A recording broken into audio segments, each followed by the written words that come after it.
Let me ask you a question, John. If I told you right now to walk up to any one of these books, now not physically, but mentally, and I want you to flip it open to any page, to look at that page, and to go back and forth and stop at any word, can you see this happening? Close your eyes, and in your mind's eye, envision that occurring. I want to show them at home because people will say later that I changed what I wrote somehow. All right. Open your eyes. What was that word? What the hell, dude? This is not staged. This is crazy. I'm blown away. All right, welcome back to Storytime with MrBallen. This was such a hit on the last episode with Tom Segura that we decided we would do more. And today's guest, I got to be honest, they're going to blow your mind.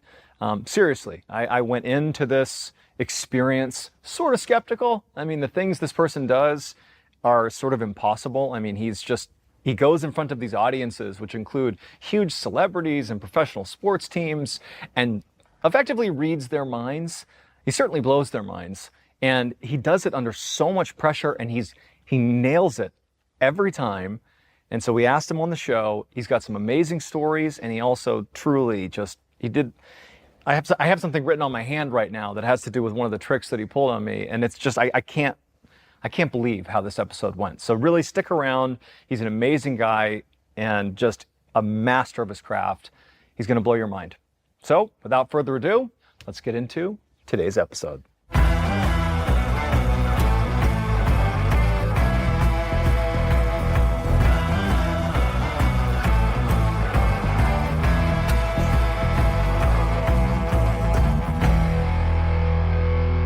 I'm Oz the Mentalist. I'm here on Storytime with MrBallen. I already know what you're thinking. Stick around. All right, Oz the Mentalist Pearlman. Yeah. So you are the world's greatest mentalist. I mean, lately I have seen you pop up all over the place. You were just on Joe Rogan and his reaction to when he guesses his Pissed ATM. off. Joe, you have not seen him that angry in a while. You know, he goes down the rabbit hole of conspiracy theories, and he was like, did you hack me? Have you literally gotten into my life? How did you get my PIN code? I liked how you were like, hey, let's just be spontaneous. You're like, look, I'm gonna try to guess your ATM PIN code. And you can just see it on Joe. He's like, okay, all right, let's see. And you guessed the first number at some point. You're like, just tell me, is it 1? I think it was 1. Yep. And he's like, all right. But then as soon as you began doing it, you could just see his whole mentality, everything shifted. And you can just see as the audience, if this is staged, it's the best staging I've ever seen, because his reaction was not pleasure. It was like, stop. How'd I do, Joe? Is that your ATM PIN code? Yeah. That's weird. I'm skeptical because I've got that PIN code in the mail. You know? People loved seeing it because with Joe, he is the ultimate debunker. Yeah. Are we in agreement? Like, no one's going on Joe Rogan and telling Joe what to do. No. On the biggest platform in the world, that he is the boss, and he didn't know what was going to happen. And I think that's what captivated the public. Is if he would have been amazed, that's one thing, but he was angry and a little scared. So tell me, like, what is a mentalist? Right. Because I've looked it up. Yeah. But that doesn't really accomplish the task here. I want to hear from you. And secondarily, how does one know they have the skill to be a mentalist? So a mentalist is a form of magic, right? Okay. This is not in the world of psychics and supernatural. That's not what I pretend to do. I completely make sure that I go out of my way to ensure people understand I'm not claiming to be a psychic. I'm not supernatural. Instead, I have a series of skills that I've developed, kind of like an arsenal of tools over decades of learning how people think, and it's grounded in magic. So everyone knows what a magician is, right? You could go to an 8-year-old, they've started to see magic tricks. And when we watch magic, we understand that we're being fooled with our eyes. Somehow this person knows how to do things quickly or to distract me so they do something somewhere else, right? When you cut the woman in half, spoiler alert, guys, I'm not trying to ruin Christmas. There's no Santa Claus. You're not really cutting the woman in half. Somehow you're deceiving me with an illusion. That's the name of the word. That's really what it's called. So magic is all about misdirection and fooling the eyes. This is a specialized subset within magic where it's magic of the mind. Very different. I'm not fooling your eyes because there's no fast hands. There's almost no props. I can show up. I had a show last night in Toronto. Came right here from the airport where I did a show. It was a smaller group, about 400 people, and I show up with nothing. I have a pad of paper and a marker, which if I don't have with me, they can grab for me. Yeah. The show isn't props. I'm the show. And so what I've learned to do is know how people think. And by knowing effectively how people think, I'll know what they think. And I'll present that in a very entertaining, fooling, and hopefully memorable manner. So mentalism is psychology, misdirection, deception, influence. It's all these different skills baked into one cake. And is this something that you always knew you possessed? Some skills that ultimately crystallized and became you being the world's greatest mentalist. Right. Thank you. Did you have moments in your life before this became a thing where you're like, I have these innate skills that I could refine, but you knew you had them? Or is this something that people could be taught?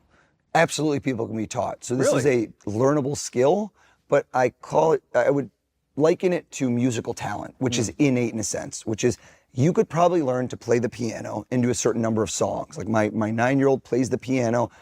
If I continued practicing every day for a year, I'd probably get better. But what if I practiced for a decade? Would I ever be good enough to play at Carnegie Hall in New York City? I don't think I would. I think that it's not in me, that innate, God-given gift, whatever you want to call it.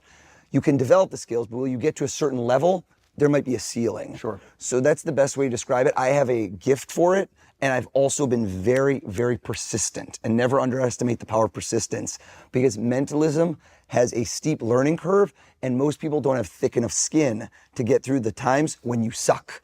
So magic can be practiced over and over and over in a mirror, and you can improve because it's move-based. It's kind of like playing golf. If you practice your swing, hopefully by the millionth swing, you're going to be great. You might not be Rory McIlroy or Tiger Woods. With this, the only way that I can get better is by doing it for an audience. Do you see what I mean? You can't practice guessing what people are going to think without people. And the first few 100 times you do it, you're going to eat, pardon my French, you're going to eat shit. Like you're not going to be good. There's very few mentalists that started good. And so what tends to happen is you perform, you suck, you go, oh my God, that was painful. I don't want to do that again. I don't want to experience that suffering. So I did much more magic for years. And then I started dipping my toes in the water of mentalism and then doing a little more and then doing a little more. And then I was on a show, if we like rewind my career, there was a moment where it was like a fork in the road where I was on America's Got Talent. Of course. Changed my life. And I rebranded myself as, instead of like, we quote unquote, O's the magician, I became O's the mentalist. That's how I literally monikered it, because now I differentiated myself from others and decided I'm not doing magic anymore. That was like the crutch. I just started doing just mentalism. That's interesting. I think one of the things that I've noticed about you and your rise that's currently up and to the right, you really are killing it right now, is in a way, I feel like I can relate a little bit to the pressure that you put on yourself. And I'll give you some context. So I know that you're into distance running, in addition to like serious distance running. This dude's done like 153 miles. It's true. Regularly runs marathons on a whim. It is a physical feat, no doubt. But it is a mental feat more than anything else. Agreed. It's more mental than physical. Anybody who tells me, I can't do this, I'm like, that you already set yourself up. I can't. You've already created an obstacle in your mind. It's the wrong viewpoint. And your mind translates into your body. So you telling yourself that creates that. I think, the mind controls the body. I've seen people that are 20, 30 years older than me finish a race that I didn't finish. Objectively, I'm fitter than they are, I'm younger than they are, I'm stronger than they are. Why did they finish when I didn't? Because my mind crumbled. Yeah. And you know it. I mean, buds, how many people rang that bell? A lot. That were probably tough SOBs, but they didn't have it mentally. It's true. And in fact, you had said that when you first tried the Spartathlon, you did it twice, right? I did it twice. So the Spartathlon's 153 miles, right? Yep, 153 miles, 36-hour cutoff. So it's very important. There's races that are longer. Right now, there's a heyday of people running 200-mile races, all this crazy stuff. But this, you can't slow down and walk very much. Like in these other races, they're glorified hikes. No offense to all these people who do 200s. They do it for 4 or 5 days. Right. Most of the people are, it's slow. This is running nonstop for a day and a half. You start on a Saturday morning, I'm running till Sunday evening. That's insane. Yeah. And so what people need to understand about running really long distances, I've done a couple marathons. And a marathon is 26.2 miles. Which is very respectable. Totally. Don't you talk down on yourself. But when you hit about mile 20, people say that's sort of like the halfway point, even though it's not. 26.2, the halfway is 13. Right. But at about 20 miles is when your body sort of reaches that point where it's like, okay, we've lost all the glucose stores. We're sort of burning on muscle at this point. It's like you're falling apart. And I remember when I ran a marathon and I hit mile 20, it was like I can barely move and I have 6 miles to go. Right. So for anyone that's even thinking, oh, 153 miles, yeah, you just suck it up and go. That's not how that works. This is like a mental test of magnitudes you may not understand, but you had said if the first time you did the Spartathlon, you did not finish. Didn't finish. And you knew as you're running along, you're like, I'm not going to finish this. Right. And you're writing the story in your head that you're like, how am I going to spin this to the people that, they expected me to finish and I didn't. Yes. But you went back and you ultimately did it again and you finished it. That's so highly unusual. One, that you went after it in the first place, but two, that you went back and did the race. I think that says a lot about not only your mental toughness, but why you have these innate skills, you've honed those skills to become the mentalist that you are, but you obviously have this ability to put yourself in these highly mentally stressful environments and perform not just well, but at your literal best. Right. And so like, dude, you go in front of an entire NFL football team. And these are also clips you've got to check out if you haven't seen them, like the Bengals. You go, one of my favorites. And like, he'll tell the players, like the quarterback, Joe Burrow, and he's like, I'm going to write down who you're going to throw it to. And I'm not going to show you. You're going to do it, throw it to anybody in the room. And then after you do it, I'm going to show you what I thought. And like the clip, you see that he's written down a name. And sure enough, he turns, he throws the football, and everyone's like, oh, he guessed it right. But then the next time you do it, you write down 2 names. And it's like, he's going to fake to this person and throw to this person. And you're holding it back. And sure enough, Joe, who clearly has no idea what you've written down. Right. Fake, throw, room goes wild. Tanner. Fakes to Jamar, throws to Tanner.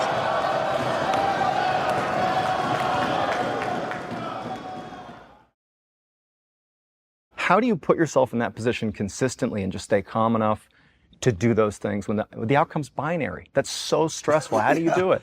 So I think your mindset, and this is where the ultra running and the mentalism go hand in hand, and I think each one has improved the other. Truly. There's physiological things involved, which being able to be calm under pressure, that calmness directly creates the success in the situation, which is when you start panicking, those chemicals that flood through your body can indicate to other people. The same way that animals can smell fear. They can literally smell fear. I think we still have that hardwired in us. We are still animals in a sense where we don't trust our instincts, but we can feel it. Like right now, if somebody walks in the room, even if you don't know that they're there, you have situational awareness where you can sense somebody walked in. How is that, right? It's not sonar. There's something in you that I don't know how we explain that's a sense that can indicate danger, which I'm sure you've had. You can sense on high alert and something floods you because that fight or flight. So in those situations where it's do or die, not literally, but if that screws up in that room, there's no safety net. This football team didn't walk in and get set up and say, hey guys, act excited for this random dude. No. Joe Burrow, the funny part about that clip was the day it dropped, the day before he signed the most lucrative contract in NFL history, $275 million with some obscene number that was guaranteed, like $184 million, fact check me. So the best comment, the comment that run up the most was dude, he clearly paid this guy to do it. And then my comment under to this guy was, bro, I wish I had enough money to pay Joe Burrow off to pretend to do this. And it got up like 10,000 times because it's so comical. It's like, how do you think? Right. The behind the scenes on that, by the way, is great because Joe is very shy. He's a great guy, but I had no time with him. And when you go to these football teams, there's a series of people that are intermediaries. Sure. I'm not talking to the players. No. There's the PR team, the communications team. These are organizations. And they say to you, that person doesn't want to be involved. And so I say to them, with all due respect, I'll see who wants to be involved. I say yes. But when I get in the room, my job is to convert no's into yeses, where some of the people that thought they wanted nothing to do with me, I'm going to win them over. And the Joe Burrow thing, yes, there was an amazing trick, but getting somebody who, when they sat down in their mind, said 100% no, I'm not getting involved, and then having them not only say yes to what I was going to do, buy in, but then have a monster reaction that's since been viewed hundreds of millions of times and helped change my life. That same thing, that set of skills on how to win people over, influence them, is applicable to everyone in every facet of your life. It works in business, if you're doing sales. It works in relationships, whether it's people you know closely and you want to create deeper bonds, or whether it's people you want to win over, whether it's like a romantic sense, friendship sense. It's how do you meet people and connect with them in a deeper way and get them not only to like you, build rapport, but both of those two things are to do what you want them to do. Not in a nefarious way, but think about it. I'm a parent. I'm trying to win my kids over. I'm selling them all the time my ideas, which is, please do your homework right now, even though you don't want to because there's better things to do. How do you convince them in an effective manner? And that is a form of mentalism, which is knowing how people think and using it to your advantage. That's what I'm doing all the time. And those are the skills you can apply. Going back to what you said with Joe Burrow and all these situations, I have used the running to calm myself and to not think of the finish line, which is when you're at 20 miles and you're miserable. It sounds like 6 miles is so little. It's just 6 miles, man. You've done a 10K before, but in the moment, every step hurts. I'm miserable. I'm puking. I feel terrible. I want to be done now. I want to be on a couch eating ice cream now. What the hell was I thinking doing this race? I am not a superhuman. Like literally, it's the same way that a friend of mine, David Goggins, will say, I don't want to be out there running in the rain, in the cold at 4:30 a.m. But the fact that I don't want to do it is why I'm doing it. Because that's where the real training hits. The moments where it becomes hard is where you learn who you really are. When I'm sitting here talking about running, it's easy. Oh yeah, it's fun. I want to get to the moments where I'm in the deepest, darkest place and I'm asking myself, questioning, why am I doing this? Don't want to do it, and I still persevere. That's where you become stronger. It's where you tear the muscle and grow it back stronger. And those skills have allowed me, when I'm in those pressured moments, and that ultras are like something I stand on, where I'm completely calm. And I'm very aligned, and I'm not going to panic. So the people around me see how calm I am, and I can still keep them within my control. What you're doing is so stress-packed, almost on purpose. Right. You're going in front of this crowd that's like big professional athletes, like all these celebrities, and you're gonna like walk in and impress them and do something that's just unbelievable. Right. Is there thrill out of the fact that you know going into that you're gonna be calm and people will see that not only will you perform, but for you, this is what you do. Do you seek these moments out because that is empowering for you? Man, if we got like into a therapy session of like Freudian, I keep taking big swings at things that I don't know if they're necessarily going to work. But I think that the audience can sense the danger, the risk. That's what's exciting. And so you can feel the excitement through the camera. It's what captures you. Because I don't know, I can't explain it. It's the audience can know internally that this might have gone wrong and it didn't. And that's why you get the big reactions. So I've done a couple of live speaking engagements, just telling stories to crowds. And I remember I told my production team as we were getting ready to put it together, like, how do you want it to go? How much production value do you want?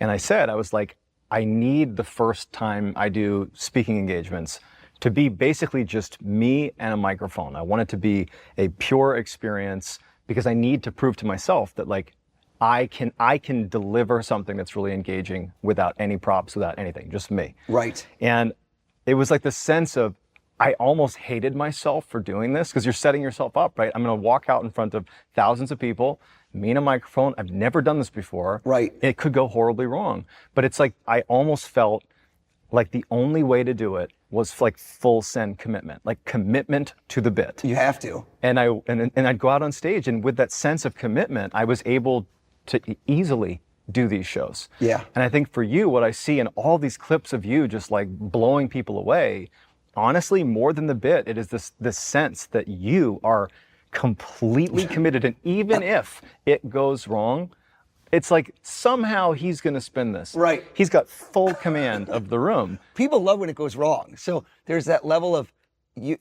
why are those traffic jams where you're like, why was there such a traffic jam? The rubbernecking, right? The human instinct that's in our DNA of liking to gossip and liking to see what's going on with them. Oh, look at that car, holy crap, right? Everyone does it. We're all slowed down. We're on the freaking BQE, and what just happened? Why is, like I-78 is jammed up because one jerk was texting. Yeah. And we have to watch that. So that same approach is, again, hardwired in our DNA. So in my show, I'm very keenly aware of moments where I can create stress, confusion, or light chaos. And I can make it so that you forget the things I want you to forget. And then I put the camera on the things I want you to remember. And during the moment where you're recounting what happened, I'm telling the story that you're going to remember in your mind. People don't realize that memory is malleable. So we think of his memory as the same thing as this camera shooting me right now, that we could rewind, play back, and it's immutable. It never changes. It's on camera, right? It's not. People remember certain things, and they are typically related to emotion. So I'll give you a great example. Eyewitness testimony, which you know more than anyone, is inherently unreliable because when people's cortisol levels, adrenaline, they're in a moment where they just saw the shit go down, their body floods with these emotions and all of these things that they're not used to encountering. For most people, they're not into those situations that are high stress. And now suddenly a face, a color of hair, a height, all of that stuff that's captured in 1 or 2 seconds can be changed, especially if you're interrogated later and asked questions and the investigator uses leading language, right? So when you saw this guy who was like 6'2", 6'3", did I see? Well, I kind of maybe, right? You can start to change what they have, right? Imagine you do a watercolor painting and it's not dry yet. I can start to change what you painted. I'm narrating the story that you will tell the next person about me. And I will get rid of the parts I don't want, just like an editor clips sections out. And I have it so your memory only remembers the things I want you to tell or the story you tell, because the story you tell about me is what continues. It's what makes me memorable. And anyone that ever walks into a room and is the most memorable person in the room will achieve their goals the most effectively. Just think about it in your head. When you've gone to a party or an event and you've met someone, there's always at an event when you go home and you're talking to your wife or you're talking like, man, did you meet that guy? Yeah, was he? There's always a person who stands out. Sure. If it's a good party. Otherwise it sucks. You're like, everyone's boring. But what made that person interesting? Now, I think in a lot of instances, it's the fact that the person who's very interesting isn't a big talker, but they're very interested and they bring out the best in you. And you feel like, man, they were so interested in me and they give good stories. And they ask me questions I'd never been asked before. And that kind of elevates a certain level in you where you get excited to be around them. Some people have a natural charisma and you analyze, what is a natural charisma? What is it that they do when they walk in the room? They approach with confidence. They typically approach not a direct thing. So another thing that is very important, body posture, body positioning, and how you walk up to somebody you don't know instantly puts you at ease or makes you feel ill at ease and like they're intruding your space. If somebody walks up to you too close, whoa, bro, what are you doing? Chill out. If somebody approaches you quickly and they're talking and they're not slowing down and you don't know when they're gonna leave, then you start getting this feeling of, oh God, am I stuck in this conversation for a while? Versus, and I learned this doing restaurants when I was a kid, if I walk up to you at an angle and it looks like I'm 1 foot in, 1 foot out, and you're seeing one of my eyes, which is again, the way animals react instead of head on, which scares them, but at a sideways. And if I give you a time constraint, which is, oh, great to meet you. And for me, performing magic, people might not want me there. They don't know who I am, especially at a restaurant where you're having dinner and you're like, who is this kid? And I was 14 and do I have to tip him? Oh my God, do I have any cash on me? All of these things go through your mind. So I have to take away those layers of resistance. And I learned early on what I could do in those moments that applies to everything in life. It's not just about the performance, it's life skills. And I think those life skills translate very effectively into habits for success, no matter what you do. It seems like you are, to simplify, extremely perceptive about other people. Like you're picking up cues that maybe to you seem like they could be picked up by a lot of people, but your ability, at least the way you're describing it, to read people really, really quickly is astounding. And I'll say, on a much smaller level, I actually did, when I was in the SEAL teams, I did a lot of the speaking with locals. Basically, we'd be on target, and then at the end of whatever conflict we were in, there'd be an opportunity to speak to people that were in whatever village we were in Afghanistan. And truthfully, you're basically talking to the men, and you're trying to discern if they were just shooting at you or they weren't. And it's really hard to tell. And a lot of times, even with the interpreter, a conversation's not going to get you there. No. You're really just trying to gauge how they view me. Intuition and instinct go a long way, right? If you have a gut feeling, you have to trust it. Then try to verify it. But if you get that gut feeling and you ignore it, like, that like tickling of like, this doesn't feel right, I'm sure in your situation, that's life or death. Yeah, this was like relatively safe, so we're safe at this point. But a lot of times I would pick up very quickly if someone was just positioning themselves in a sort of adversarial way.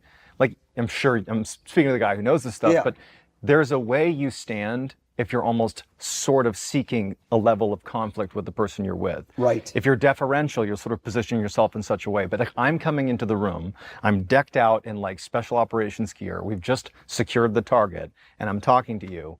And if you're gonna stand toe to toe with me Right. and like look me square in the eyes, pretty much immediately I'm like, well, this is a combatant. Right. You know, whereas other people, maybe they're scared or whatever, but it usually comes off very quickly. And then the conversation, to be honest, it wound up being like irrelevant. It's the first like 3 seconds that I'm with somebody. And so for you, I mean, I have no idea if that relates, but are you like reading people and that's basically your tell? Or are you constantly evaluating people, whether it's during a performance or not, like in your life? Yes. Are you constantly evaluating? Like, how does that work for you? So thankfully the stakes are much lower for me. So I don't ever want to put myself on the category of a Navy SEAL defending our country. It's like what I'm doing is entertaining people. Sure. And the skills don't generalize. So the next part is people just say, well, if you're this good, why aren't you just winning millions of dollars playing poker? Oh, why aren't interesting. you like catching, killers? So it's because, again, this is under the guise of entertainment and the skills don't generalize. Very clear cut. Guessing, I'll give a great example. I'm gonna do this in a moment. But if I were to ask at the table and we're playing poker, Yep. just look at why don't you know the cards right? Because I have a series of things that I do, procedures, to narrow the options down and figure out what you thought of that involve me being in charge. Interesting. Watch this. Let's just play a fun game. Okay. Picture now a card trick. Right now, if I had a deck of cards, and I don't even have one, I could probably get one out of a bag, and you don't have a deck of cards. A deck of cards. Right? You've never seen a deck of cards today, have you? No. No. So when I was a magician, we'd have to have a deck of cards right now, and I would do the old pick one card, Sure. and you'd put it back, and I'd find it. Right. But I don't have a deck of cards, so let's just pantomime this, because mentalism is about thoughts. I give you an invisible deck. Okay, got it. You mix them up, John. Shuffle them up. Let's see the skills, okay? And now All right. you take those cards, and I want you to do this. I want you to spread them out in front of you. And spreading them out in front of you means you can see all 52. Yep. And you can make a conscious decision, which some people would say later, well, he somehow influenced you. He used certain words, maybe used certain hand gestures. Something was already planted in your mind so that you would do my bidding. Okay. So I want to make this even more impossible. Take the cards and close them up again. Give one more shuffle just to be safe. I love it. And now you're going to spread them face down, which means you can't see them. All right. Which means that right now, if I told you to reach down and pick any card, there's no way that you could be influenced because you don't even know which one it is now. I want you to slowly reach down and maybe go to grab one and go, nah, doesn't feel right. And you maybe jump to another one next to it or this one and just grab one card at random. Now, before you turn over, you grab it out. Okay. And in agreement, it's absolutely impossible that I could know what you just picked because it's not real. It's an invisible card that you haven't even turned over yet. You don't even know what it is. Yeah. Right? Yep. So you drop the rest of the cards away, gone. And now something happens that's interesting. You turn the card over, you look at it. Okay. Okay? Okay. Hold it up. And I want you to picture that card right there. Can you see it? Yep. Now watch. I didn't influence this in any way, did I? This is your own choice. 100%. 100%. And I say to you, hearts, diamonds, clubs, spades, there's all the four suits. There's the high cards, the low cards, all of these different cards. And you had said earlier, blackjack, poker, look at that card.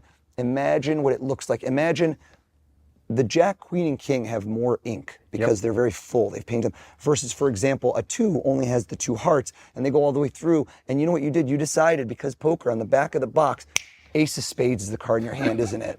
Yeah. What the hell, dude? That's crazy. Yeah, it's the Ace of Spades. Ace of Spades. Yeah. It's An the Ace of invisible deck of Spades. cards didn't exist. So that, I know Dude, it seems. That's crazy. Thank you. I changed my mind like 4 times. I could tell you did. I saw that, the shifting and the changing, and you're like, I might go with a different. You were thinking of a different spade, but you said, no, I'm going to go back. That has to do with, Dude, again, that's crazy. That's crazy. I was actively trying to subvert you.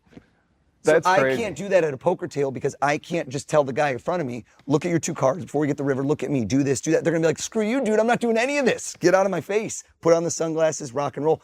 So in my performance, I'm the director. I get to call the shots. Wow.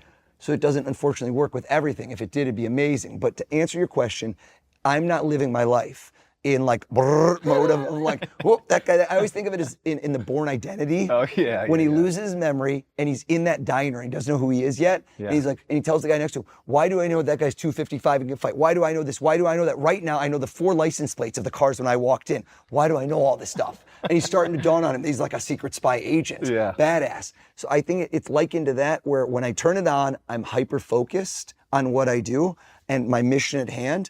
And the analyzing people very quickly is very, very similar to what you did, except it's done for under the context of entertainment, which is when I'm in a crowd, I'm looking around to see who I think will be great for my next trick when I'm performing. This person right now. And if you ask me, why was he so good? People will come up to me at the end of the show and go, why didn't you pick me? And I go, no offense to you. I just, for whatever reason, and it's the intangible, it's the 30 years of training, you just weren't as good as them right now. I thought they would deliver the best reaction and they would mesh with what I wanted. Now in certain rooms, I can't pick the person. You're on TV with 3 hosts, you gotta use those 3 hosts. You make the best of a situation, but when I have people to choose from, and if you see me at like a live show, that's very exciting. And the fact that you like throw Frisbees, we pick people randomly. If we're in like an arena, we shoot t-shirts to like the 8th row, who's got it, stand up please. And how could I know who'd catch the t-shirt? How could I know who'd catch a Frisbee? How could you know any of this stuff? Then I work with those people, and that's what really makes it real because, yo, that's anyone. This is some drunk jerk who's like 8 rows in, who's, barely conscious. How in the world did you guess the name of his first crush? I'm still sort of in shock that you just did. So I'm like thinking through how are you doing this? I realize that there's more to it than like you did. Oh, here's how you, I was pretty good at, the reason I was the guy that did a lot of the questioning of the people on site is because I had decent perception. I was pretty good at figuring out who likely had more information, and it would like lead to weapons caches and whatever. So it was just like basically I was successful enough that I kept doing it. So I was pretty perceptive. But like I think you still are. Well, thank you. But it's like to be able to break down beyond a gut feeling to like specifics is just where we've talked about this thing that you do. When you're making it out, you're very humble about it. Like, you can learn how to do it and whatever it is. But like, no, you can't. I had to. Like again, I wasn't Spider-Man, bitten by a spider and radioactive and like I changed.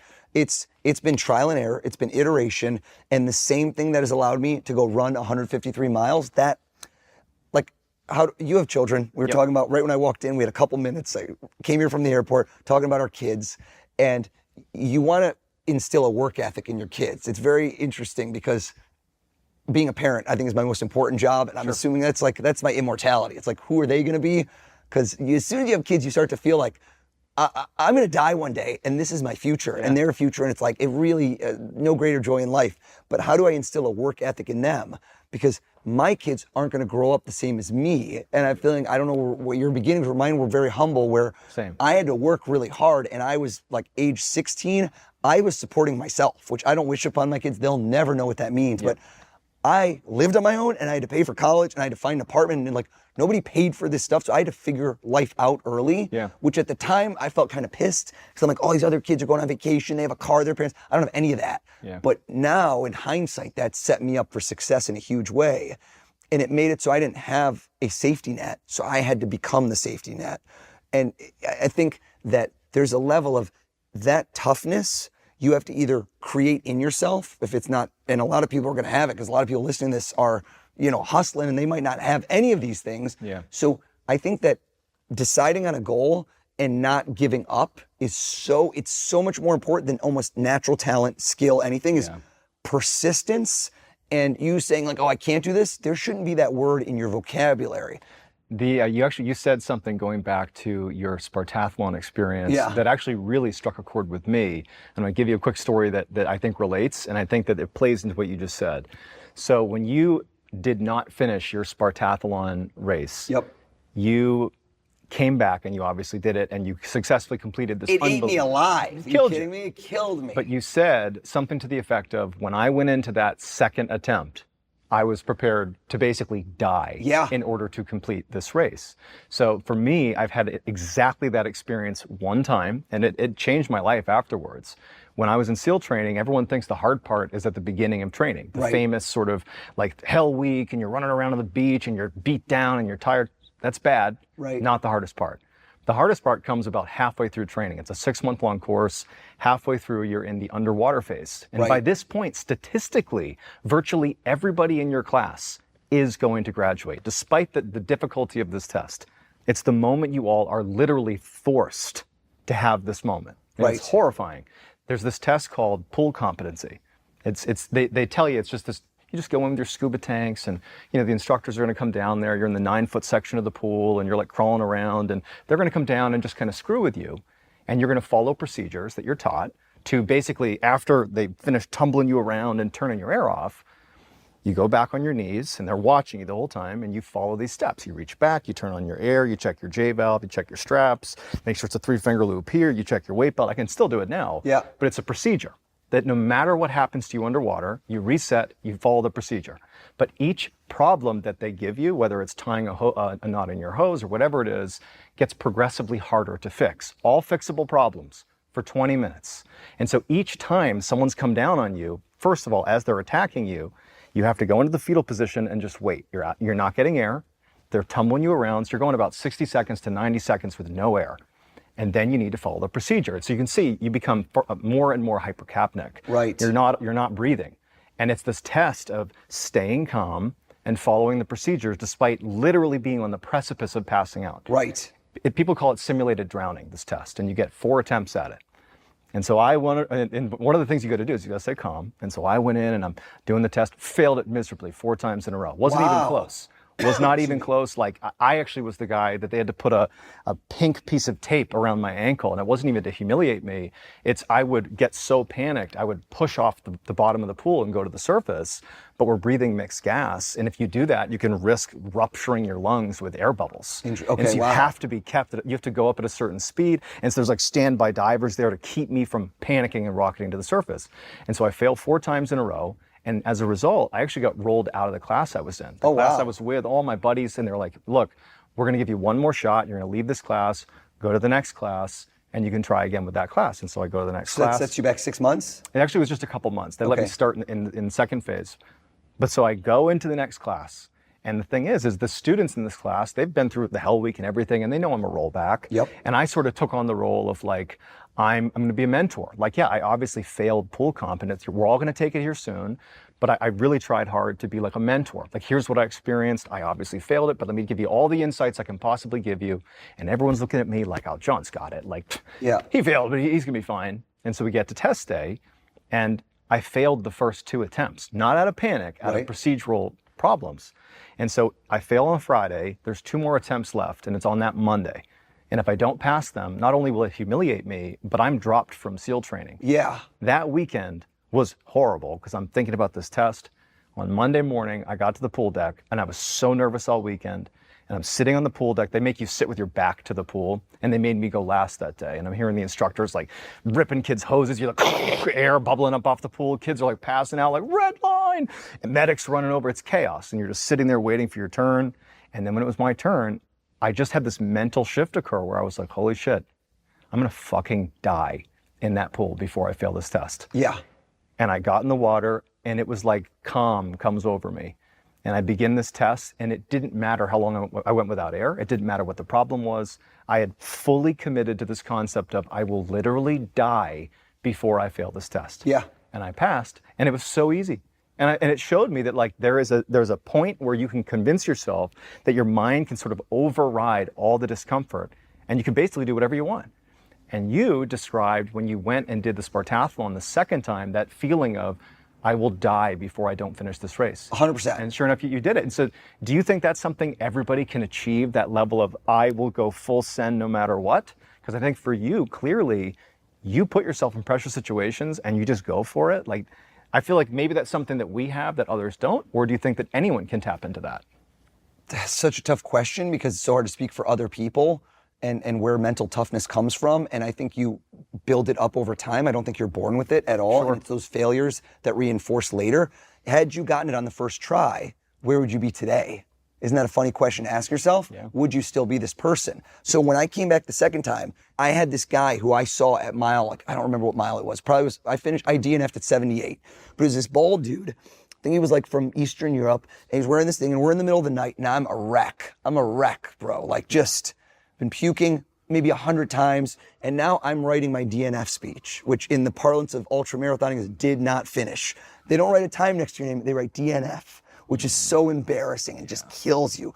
And so I've already written my speech, what I'm gonna tell my wife when I went to Greece and spent all this money, and my friends who were like, dude, how'd you do on that race? And you gotta eat it and tell everyone, well, you gotta have that story of like, I'm gonna learn from this experience and I'm gonna come back stronger, like all that bullshit that no, you should have finished.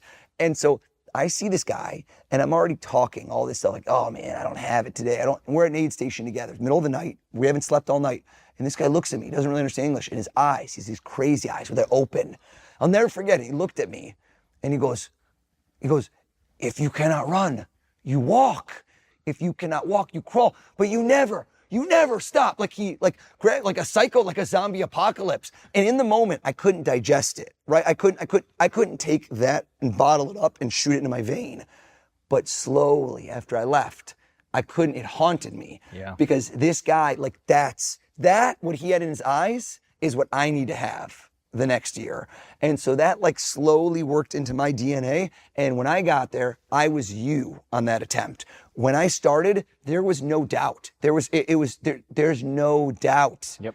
I am finishing this thing no matter what. And when the voice enters my head that says you aren't finishing, hey, what are you talking about? You don't exist. Gone. We go right back to the mindset. I'm hardened steel, titanium, where I'm finishing no matter what. And if that means I'm walking the next 24 hours, puking with a splint on my leg, I'm finishing this race because now this is life or death. That's incredible. Yeah, it's funny. I rarely meet people that have had a comparable experience to what I described with pool comp, but it's so clear, like for you, this is like a defining moment. And so if people understand that in their own lives, that if your thing is, oh man, I really want to start a business. Oh man, I really want to run a Spartathlon or be a SEAL or whatever it is, whatever someone's goal is, however big or small, if the stakes were as big as they could possibly be, you could do it. Right. Or you could die trying. That's the level of commitment that some people need to understand goes into success. It's a compounding effect. Right. As soon as I became a SEAL, it showed me that I now have the capacity to set big goals and achieve them, not be someone who claims to want to do things, but then write the DNF story of why I never actually did it. Right. And that knowledge, that exact way you said, the knowledge that you did it now changes the way your mind is wired. Because now you go, oh my God, what else could I do? And now if I set my mind to it, you start to believe in yourself in a certain way, and that becomes self-fulfilling. So I think for whatever people do, again, if it's inspirational messaging, like my book is designed to be motivational, but it's designed to be action-oriented. Like I want to teach people. Actually, I'll hold it up while you're talking. How to take action. So like literally the words I used, and I thought about this a lot, was proven habits for success. Because a lot of people think you're going to get this book is that I'm going to teach you magic tricks or mentalism tricks. And the real talk is you can find those elsewhere. So the book is not going to teach you tricks. I need everyone to know because they're going to buy it and be like, dude, where do you teach me what Joe Burrow, how the hell does he throw the ball? I go, I'm not going to teach you how I do the tricks, but knowing what somebody who might have control of your life, knowing when to approach your boss, what to say, and how to get the raise that you've been working for the last 2 years, what if you could do that and up your chances by 10, 20, 30, 40% of doing that and getting them to do what you want? That, to me, is worth a couple bucks. That's worth your time, which is even more valuable than the amount of money for the book to read it. And we got a lot of fun stories baked in there as well from my crazy life. This book really captures the essence of someone who has put themselves in highly stressful situations and persevered, and they've lived a life of basically pretending that everything is a must succeed. And how to basically, harness your mind.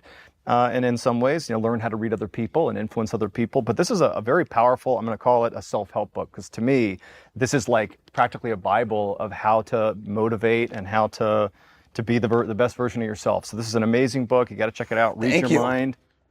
Your fellow Navy SEAL, David Goggins, gave me the quote on the top, which says, learn to master the most powerful weapon, your mind, which encapsulates what the entire book is all about, which is Your mind controls your success. Whatever success is defined for you, which for everyone is different. Maybe it's monetary, maybe it's romantic, maybe it's want to have kids, maybe it's, look, I just want to do something I'm not doing now. And how do you get from step A to B to C? And I know that sounds so silly, but in almost every instance, other people are involved in that journey.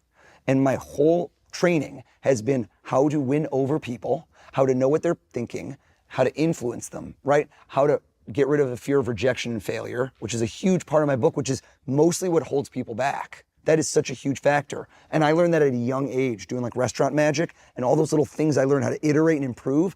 I want to give you decades of the mistakes I made, but I want to distill out of them what you can do to fast track your success. That's amazing. This is awesome. Let me ask you a question, John. If I told you right now, okay, the book is in your hand, Yep. and I were to ask you to flip to any page you wanted, impulsive, spontaneous, in my book, any page you wanted, and look at it and then pick any word, and then I try to guess the word. On the surface, that seems crazy, right? That seems amazing. Yeah. But I'm watching this like somebody at home, and I want to go to the skeptic, not the normal person, but the outlier, the 1 out of 100 who goes, yo, but he wrote the book. I wrote the book. So what if I have a photographic memory? What if I know it's on every single page? And if I could see what page you're on, I could say, right, that could have happened. That's a plausible but very improbable solution. So what if instead of doing that, because this is my book, Right. Can we just see this room? This is for, by the way, shout out to your team. Sick. The setup here is incredible. It is pretty good. For this interview. Amazing. I've been in a lot of interviews and this might take the cake. All right. Hundreds and hundreds of books, probably thousands. Yeah. So if I were to instead ask you to walk up to any one of these books, now not physically, but mentally, if I would have said, walk up to any book in this room, grab it, walk up, and I want you to flip it open to any page, to look at that page, and to go back and forth, and my eyes are closed, and stop at any word. Can you see this happening? Close your eyes, and in your mind's eye, envision that occurring. Did you just play it out? Yep. Okay. Open your eyes. Be honest, right? These people trust you. They've seen you for years. This isn't staged. This isn't set up. There is no conceivable way I could know what you would have done. You didn't even know what you were going to do before I asked you to. Yeah, fair. When people flip, some people will find a specific page that has a meaning to them. Like maybe a kid's birthday, maybe it's January 24th, so you go to 124 to be fun about it. Or some people just flip to a random page. Now watch, I watched to see the reaction. I don't think you got nostalgic. Personal reference, the page you picked, it doesn't have a meaning to you, does it? No. I didn't think so. I didn't see it that way. I also see it as when you just flip, you go, stop. You were quick. You felt rushed, so you rushed. I could see it. You feel a little tense. So some people would, and they would have gone longer in the book. Again, you don't have to tell me this. Do we have a marker? Do we have something we could write with? I have a pen. A pen? Okay, I'm gonna close. Is that your pen? It is my pen. Okay, I'm gonna close my eyes, and I want you to do this close to your body and on the palm of your hand, and make sure there's no way I could see this and there's no camera behind you. Does it write? Does the pen write? Yep. Okay, I'm gonna close my eyes. On the palm of your hand with no camera, nothing behind you, write as big as you can what page number you went to in the book. When you're done, blow on it, put it close to your chest. Nobody could have seen that, correct? Correct. Okay. Can I open my eyes? Yep. My gut says, again, I'm fishing. Did I get a bite? Yes. I reel it in. I think you went with an earlier page. My gut says, because I was seeing what you would do, I think it was 2 digits. Now I ask myself, look at the smile, the laugh, I might as well said yes. So I keep going. It's so unlikely that you would have done the first 30 or 40 pages because it's too, you can't even flip the page. You open a book and you go, it's already off your thumb before I've even got to page 50. So now what feels like a number that's got like some text, but not, and I think that you would have done right, the backward hat, couple buttons open, showing some chest hair. He's more of an odd type of guy than an even. You're not a by the book. I think you might have thought of the number, chuckled, and been like inappropriate. So you wouldn't have done 69, even though it's so funny. You did 67, didn't you? Can we see your hand? Is the number 67? Yeah. Dude, that's insane. What, dude? How? Any book, any page, but any word is near infinite. I don't want you to write anything. People are going to say he's got a trick hand, he's got a trick pen. This is your stuff. Yeah, Don't this write is down a legitimate. thing. Whatever word you saw in your mind in a book, not a real book. You imagine, throw the pen away. I want you to count without using your fingers, Okay. to count the number of letters to yourself, not out loud in the word you selected, just to yourself. Count it to yourself. Don't say it out loud at the end. Some people, right when they get it, they say it. All right.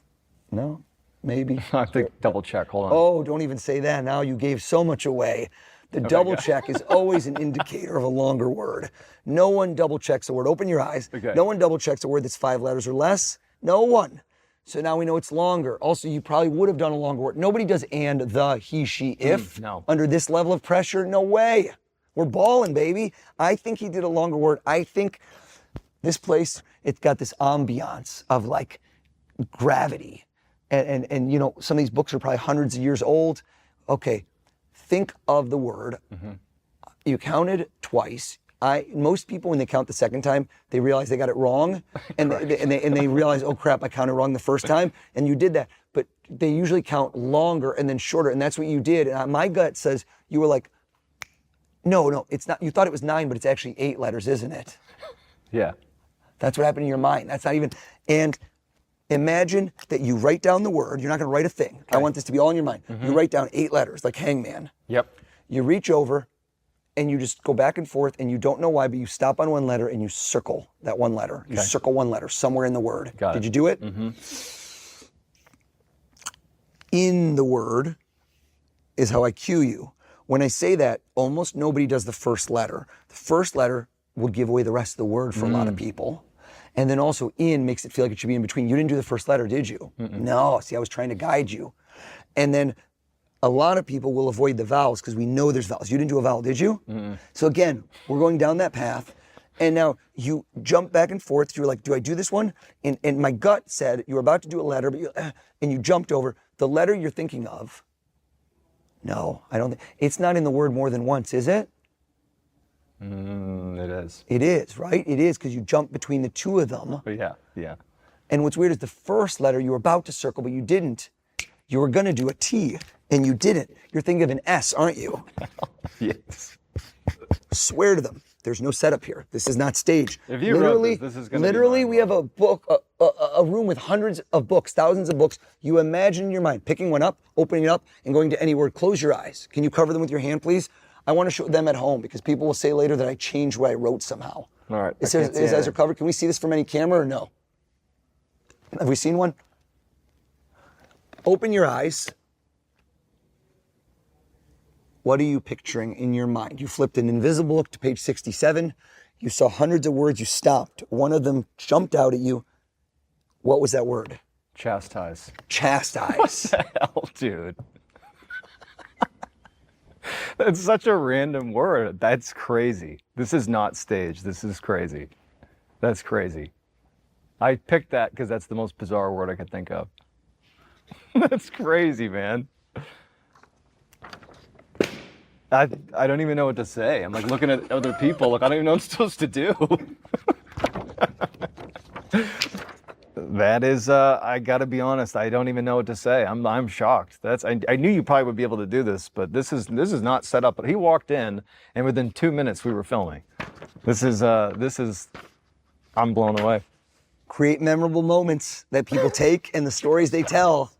And you could chastise me, but you got a story that's going to live in your brain for a while. That's my goal. Is I just put a splinter in your brain. Oh my that you're going to try to God. pick out for years and be like, how did he know? And I wasn't even going to do page 67. I did that at the last minute. I changed. That is so wild. What was like your first time doing this? Like your first big moment of big trick with a big audience, and you nailed it. So I think certain things in life can't be bought, but have to be earned. Sure. The same way when you're in SEALs training, there's no check you can write to get that, right? So certain things in life you really have to earn. And so when I did that show, America's Got Talent, Yeah. I never expected to go as far as I did. I was truly, this isn't like, this false humility. Every round I was in, I gave it my all, and I didn't think what I'm going to do next. It's just like when I hear wide receivers who at tight ends, when they say, what do you focus on when the ball gets thrown your way? Catching it. You do not think of what you're going to do after you catch the ball or you drop the ball. And so my mindset every single time was this, I'm going to just do everything I can in this round, kill it. And that's it. I never saw, and then, there was no and then, which I think is a powerful thing to do, because as soon as you start thinking and then, you start getting hung up and you drop the ball. So where do I go with this? Every round, at the end of it, it was the highs and lows were insane. Because the highs were like, I just made it through. The lows were like, oh crap, I didn't plan what I'm going to do next round, which might be in a week or two. It's got to be better than this. So it was like these two mixed emotions. So when I got to the finale, this was like the heyday of the show in linear TV, which now people are like, TV, where do I watch TV? Online? This is when like 15 million people would tune in live. Radio City Music Hall, live. That means I am on a stage, Radio City Music, there's 6,000 people in the audience, and this is airing to everyone live, which means if you screw up, ain't no safety net. You don't get caught. You don't go, cut, it's not going right. So if chastise isn't the word, if you didn't think of the letter S, if none of those things happened, I can't get out of it. Oh so my gosh, finale, that's intense. That was one of those moments that was life-changing. Yeah, I believe it. Yeah. I believe it. So you've accomplished so much, and you clearly are somebody that is taking big swings, like you've said. Do you have any sort of like bucket list life items that still are like, I really want to accomplish that at some point? It's funny you think that, because I think I'm just starting. So like in my mind, I'm so forward facing, and it's something I tell myself on a regular basis to like live in the moment, because it's always like, what's the next thing? What's the next thing? And that's a problem in life, because when you do earn certain things or have like pinch me moments, I have pinch me moments where I'm like in the room with Steven Spielberg or LeBron, and like you just have this moment of like, dude, just think back to you 20 years ago. If you could go in a time machine, meet yourself, like Marty McFly, and be like, you're not going to believe what you're going to do in 10 years or 20 years. But there's a lot of things. Having my own series, I'm so excited about that. That's been years and years and years in the making, of having not just all these clips that you see, but a show that you get to see who I am, not just what I do. Right. So you get a feeling for like, what am I? Who am I? What makes me tick? And hopefully the book too, which is for years something I didn't feel confident to write a book, because I'm like, what story do I have to tell, man? Like, I do these cool tricks, that's awesome, but I started to really see that I think some of the things that I do in my life that are surrounding the mentalism are the actual hidden tricks and tips for success. This whole thing, mentalism, is very fresh and new. It's been around for 100+ years, but I think people are just getting this awareness of it, and it's because of the sports teams, it's because of these things, but they're starting to see like, this isn't magic. This is really cool and different, and it captivates people's imaginations. And I'm trying to elevate the field, not just for myself, but like the other people that do it. It's kind of like the rising tide lifts all ships. It's good for my industry, it's good for us, and it makes what I do like cool and innovative. And I like the fact that I'm being tied to it, where I want to be the name brand for this art. When you ask somebody in 5 years, who's your favorite mentalist? If you ask them that today, the question is, what's a mentalist? In 5 years, if I've done my job right, the instant answer to that question, you mean like O's the mentalist? Like the Google, the Kleenex, you create the moniker and the brand because you've aligned yourself so closely with what this is that people associate you with it. Dude, on that note, where's your book? That's amazing. We got to make sure that if you want more insights from the world's greatest mentalist, check out Read Your Mind. It's his new book by Oz Pearlman. This is incredible. It has all those tips, tricks, secrets, mental hacks, you name it. You got to go check it out. Thank you so much for being on here. It's been a pleasure. Thanks, man. Thank you. Seriously, mind blown. This is, I don't even know what this is. Chastise 67, crazy. Thank you, Oz. You got it.